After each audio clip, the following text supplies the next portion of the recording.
Essa queda na cobertura vacinal, pelas estatísticas que eu vi, ela é uma coisa que aconteceu de uma forma muito rápida, recentemente, assim, nos últimos 2 anos, né? Qual foi o fator novo, vamos dizer, que se tornou relevante nesses últimos 2 anos para fazer a cobertura cair de uma forma tão expressiva num tempo tão curto?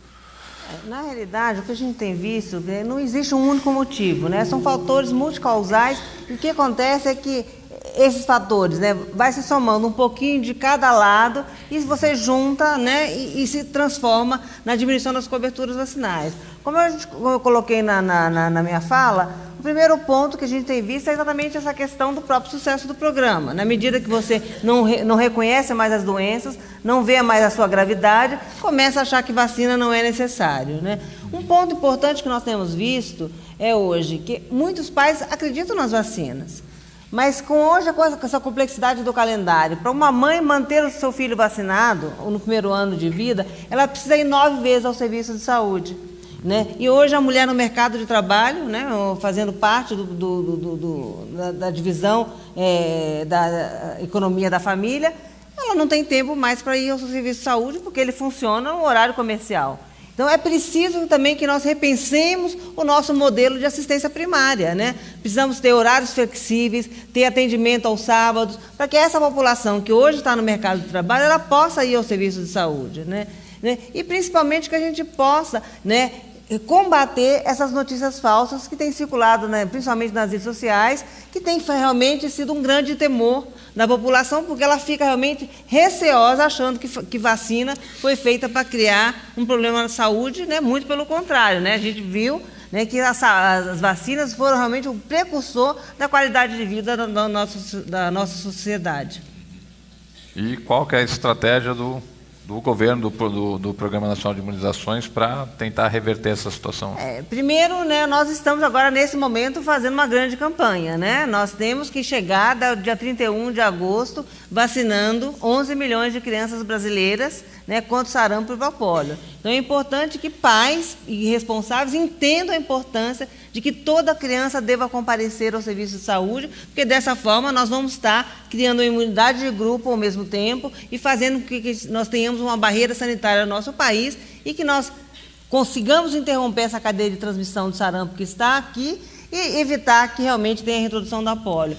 E na rotina, repensar realmente esses processos de trabalho para que a gente possa ter a maior acessibilidade da população à vacinação.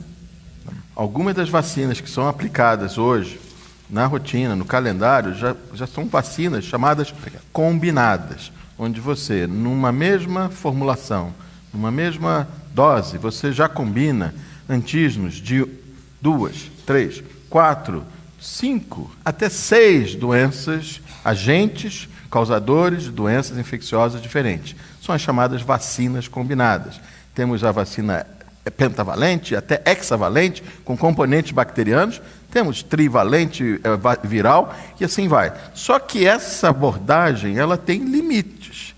Limites que estão envolvidos no processo de formulação em si e, sobretudo, limites da própria fisiologia do nosso sistema imunológico, de poder responder e de manter um nível de proteção adequado a cada um dos componentes, a cada um dos patógenos dos quais esses componentes são incorporados na vacina. No entanto, o limite está próximo de ser atingido. E continuamos a dispor anualmente de novas formulações que poderão e deverão ser incorporadas ao calendário vacinal, e como, por exemplo, um esforço hoje mundial na vacina contra o vírus causador da doença de Zika, o Zika vírus. E assim muitas outras. As vacinas que hoje estão em fase final de testes, voltadas para o controle de diferentes tipos de tumor, de câncer, são extraordinárias. Já existem algumas vacinas, e eu não falo de imunoterapia baseada em anticorpos, vacinas, no qual você desencadeia uma resposta imunológica ativa do indivíduo, voltadas para câncer, já estão disponíveis em certos locais, em certos países, e logo estarão disponíveis aqui no Brasil também. E aí você tem um outro contexto como controlar e como combinar isso. Essa visão da vacina única, universal, ela já vem na mente dos chamados vacinologistas há algumas décadas. Eu tenho praticamente 20, 30 anos de pesquisa e dedicação à ciência voltada para vacinas. Já venho trabalhando não só aqui no Brasil, mas em outros países. E esse é o sonho que muitos de nós, pesquisadores, cientistas que trabalham nessa área, têm. E há evidências, sim, que mostram que você pode trabalhar com determinados componentes que interagem com o nosso sistema imunológico de uma maneira aparentemente inespecífica, de tal maneira que esse sistema imunológico ele seja reprogramado por meio de células específicas e vias metabólicas mediadas por essas células, de tal maneira que o indivíduo se torne mais protegido, pelo menos por um determinado período de tempo, contra uma série de doenças infecciosas, inclusive doenças neurodegenerativas. Há provas e há evidências de que isso é possível. Agora, a tecnologia que hoje nós dispomos ainda não permite chegarmos a formulações em que essa imunidade, essa pan-imunidade se perpetue por períodos longos. Mas esses desafios serão, sim, estão sendo enfrentados, e eu tenho realmente certeza que talvez não nessa geração, mas nas próximas gerações, nós tenhamos tecnologias que nos permitam a chegar a esse ponto, e a vida será muito diferente da que nós vivemos hoje, porque a saúde será maior e essa dificuldade de vacinar dentro de um calendário de vacinação cada dia mais complexo será extremamente simples e universal para todos. A sua menção a doenças neurodegenerativas, especial Alzheimer, chamou a atenção de muita gente aqui. Sim. Várias das perguntas estão relacionadas a isso. Então, se puder aprofundar um pouquinho mais, como é que uma vacina resolveria a questão do Alzheimer e outras doenças degenerativas? Há vários grupos, não muitos, mas há vários grupos no mundo que hoje buscam, entre outras alternativas, fórmulas vacinais pelas quais você, ativando uma resposta imunológica muito particular, seja ela mediada por anticorpos, seja ela mediada por células, você consiga não apenas prevenir o desenvolvimento do Alzheimer, mas inclusive tratar aqueles indivíduos que até certo ponto já desenvolveram sintomas, mas que ainda estão num ponto de ou estabilizar a doença ou, quiçá, regressão dessa doença. Então, se trabalham com proteínas chaves que estão expressas de uma forma inadequada e descontrolada, e trabalhando com essas proteínas como antígenos vacinais, alvos, e programando o sistema imunológico para que essas proteínas, que normalmente não são vistas como proteínas estranhas, agressivas, passem a ser reconhecidas como estranhas e eliminadas. É a visão que eu volto a colocar, de reprogramação do nosso sistema imunológico. Ao administrar uma vacina, de certa forma, nós estamos ensinando ao nosso sistema imunológico de que aquilo ali deve ser reconhecido e evitado. Trabalhando com doenças degenerativas como Alzheimer, nós estamos aprendendo a conversar com o sistema imunológico, mas de uma maneira que ele inclusive possa reconhecer componentes próprios, como uma célula tumoral ou proteínas envolvidas em processos neurodegenerativos e, de alguma forma, eliminá-los, destruí-los e erradicar ou evitar que essas doenças se desenvolvam. Mas isso é uma realidade e já existem diversos testes clínicos sendo conduzidos, não no Brasil, infelizmente, mas em outros países do mundo. A minha expectativa é que em 10 anos, no mínimo, você já possa dispor de vacinas que tenham essa capacidade, não apenas para Alzheimer, mas para Parkinson e outras doenças de caráter de autoimune e doenças metabólicas também. Perfeito. Aquela pergunta que eu acho que remete a algumas dos receios que as pessoas têm com relação à segurança das vacinas e os efeitos que elas têm na população também, né?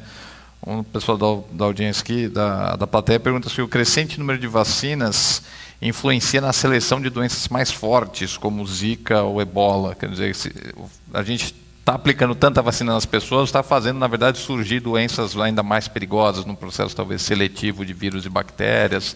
Isso tem alguma relação?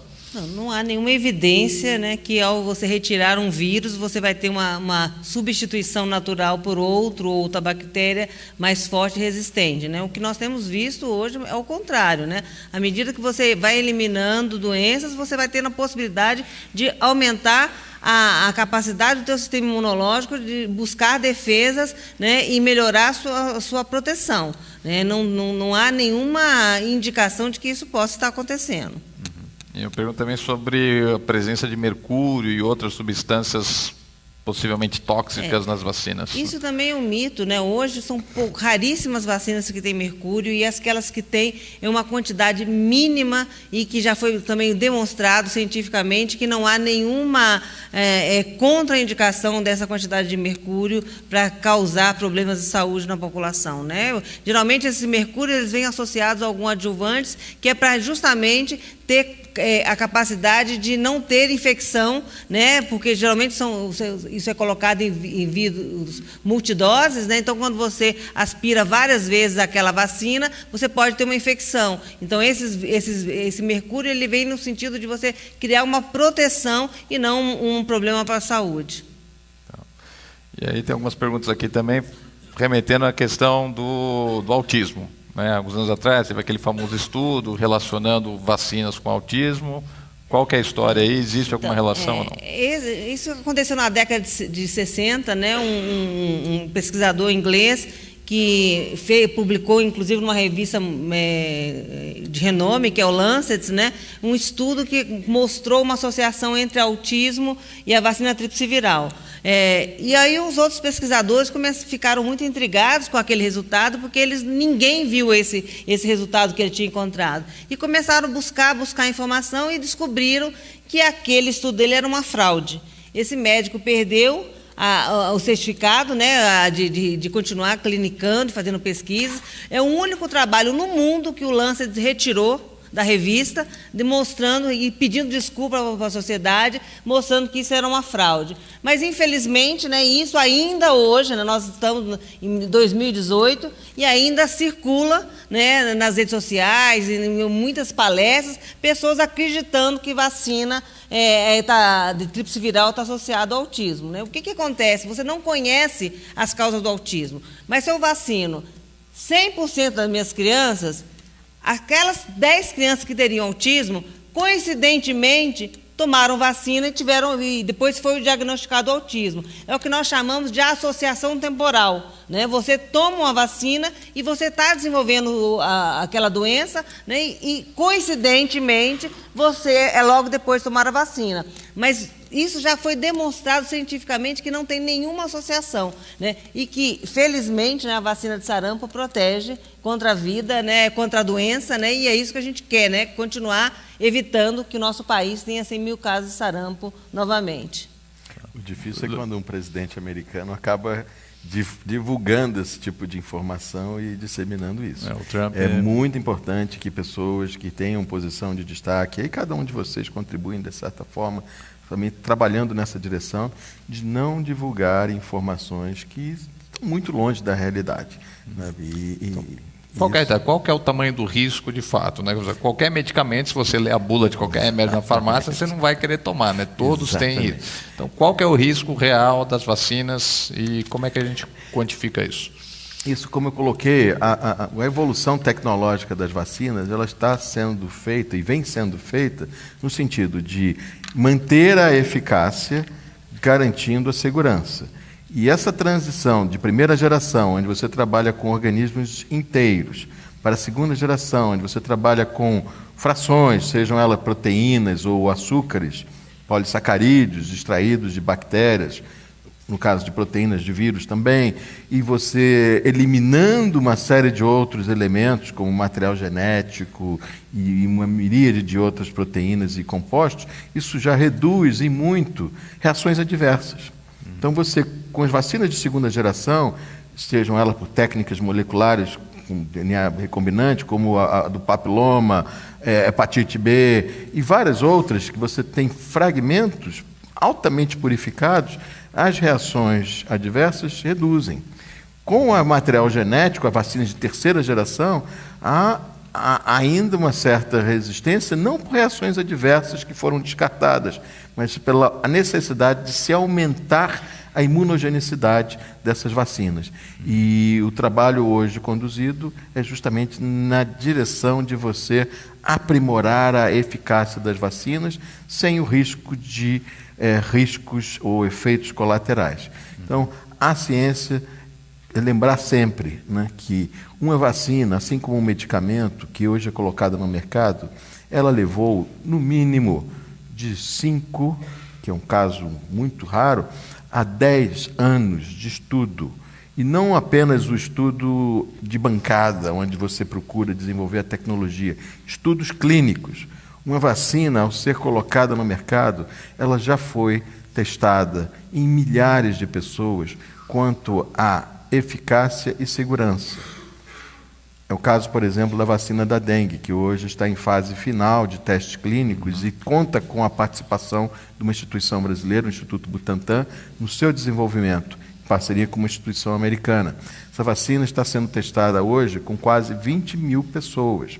E nesses processos, nesses estágios de teste clínico de uma vacina, você tem condições de detectar de uma forma muito precisa alguns efeitos colaterais que vão existir ou que possam existir. E nenhuma vacina que apresenta reais riscos à saúde humana vai ser colocada no mercado. Hoje nós temos um sistema extremamente rigoroso para que isso possa ser evitado. Então, a grande maioria, se não todos os relatos de efeito adverso e de doenças associadas a vacinas não são verdadeiros. Doutora Carla, há alguma fiscalização nos postos de saúde para acompanhar os cuidados com as vacinas? Quer dizer, pode ter um produto seguro, mas que não é mantido na temperatura correta, etc. Como é que é feito esse controle de segurança nos postos de saúde?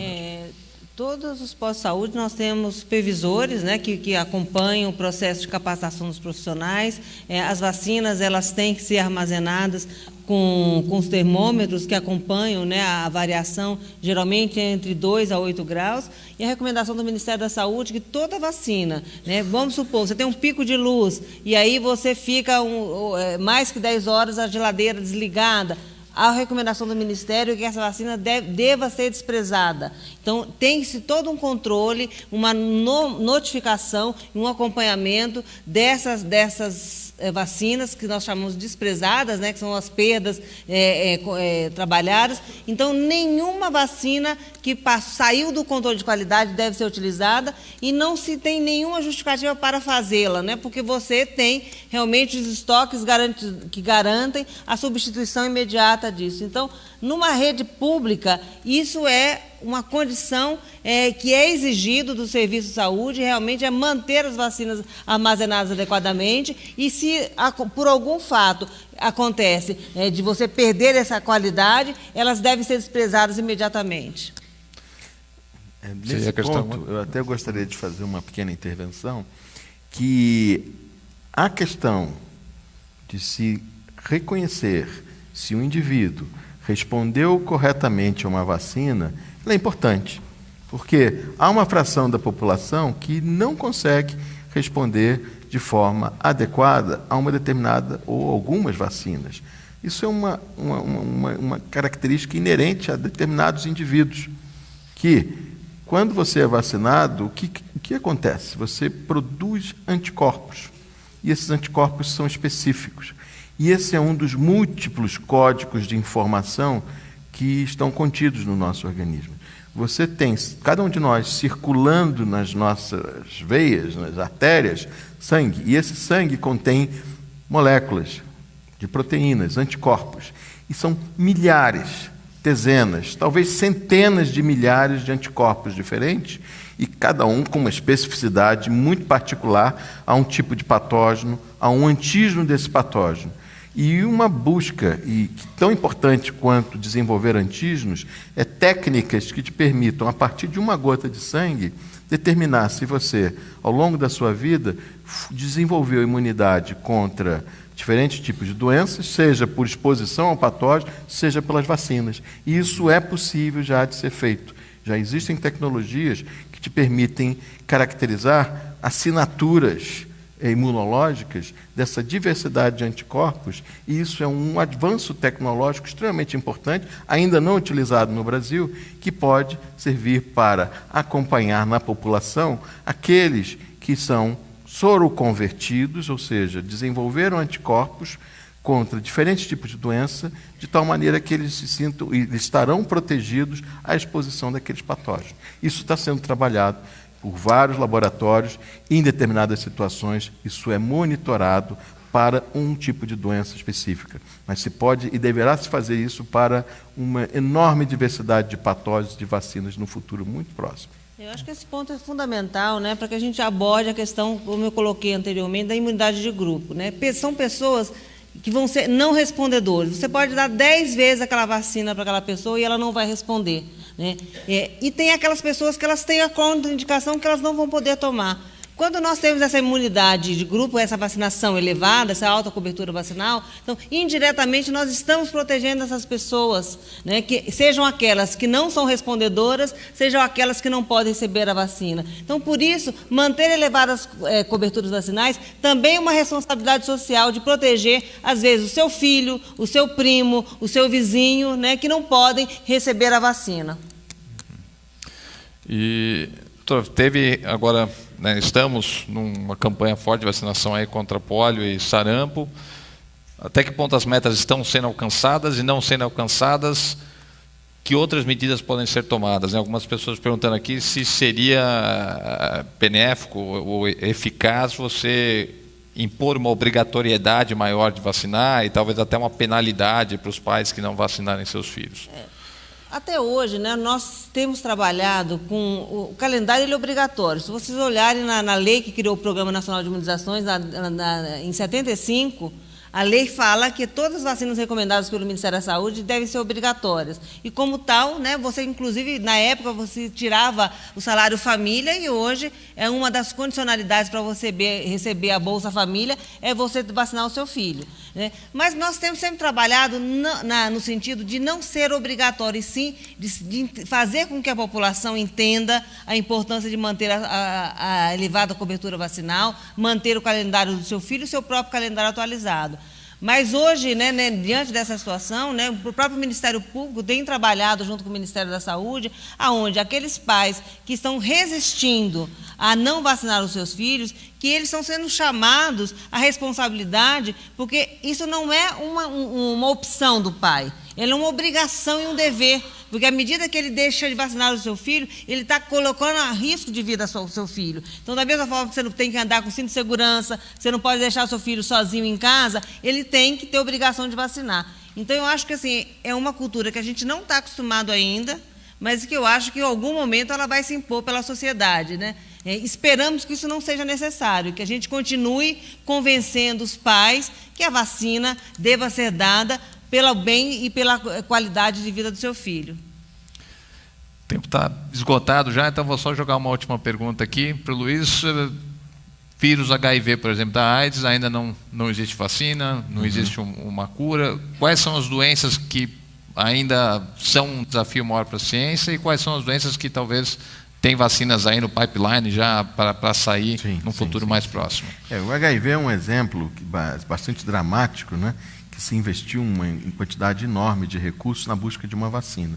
E uma delas, pela particularidade do próprio vírus e o seu mecanismo de replicação que envolve células do próprio sistema imunológico, até hoje não se tem vacinas, de fato, que conseguiram ser aprovadas nos testes clínicos que eu mencionei há pouco, que mostraram que muitas são eficazes, mas não em níveis suficientes para serem aplicadas na população. No entanto, apesar de termos várias outras vacinas, que, como eu comentei, já disponíveis, você tem aí não apenas vírus, para os quais ainda não se dispõem vacinas, e são vários, muitos mesmo, diversas bactérias, como bactérias envolvidas em infecções hospitalares, não temos ainda vacinas que previnam ou evitam evitem mortes por infecções hospitalares, vários tipos de doenças, como doenças sexualmente transmissíveis, e você tem toda uma quantidade de parasitos e protozoários, fungos. Não há ainda uma única vacina disponível para uso em seres humanos de doenças associadas a fungos. E são muitas, e algumas letais. A candidíase é um exemplo mais gritante, associada inclusive com infecções hospitalares. Todas essas são ainda enormes desafios que estão sendo trabalhados. Como eu disse, existem centenas de vacinas, formulações vacinais hoje sendo testadas já em condições clínicas em diferentes países do mundo. E existe essa grande janela, que hoje é mais do que uma esperança, mas é uma realidade, que são doenças degenerativas, doenças metabólicas e até aspectos como controle de natalidade. Todos aspectos fisiológicos, patológicos, que estão demonstradas experimentalmente que podem ser controladas, prevenidas ou mesmo tratadas com abordagens vacinais muito específicas, muito particulares, algumas, volto a dizer, em estágios avançados de teste clínico e que estarão certamente no nosso convívio dentro de um curto prazo de tempo. Perfeito. Vou encerrar deixando o convite já para todo mundo aqui. Mês que vem estaremos de volta com os Pitox e o tema vai ser um assunto que a gente abordou aqui, que são as fake news, e vai ser o tema do nosso próximo evento. E agradeço a Luiz, doutor Arcara, muito obrigado, e obrigado a todos vocês. Até o mês que vem. Obrigado.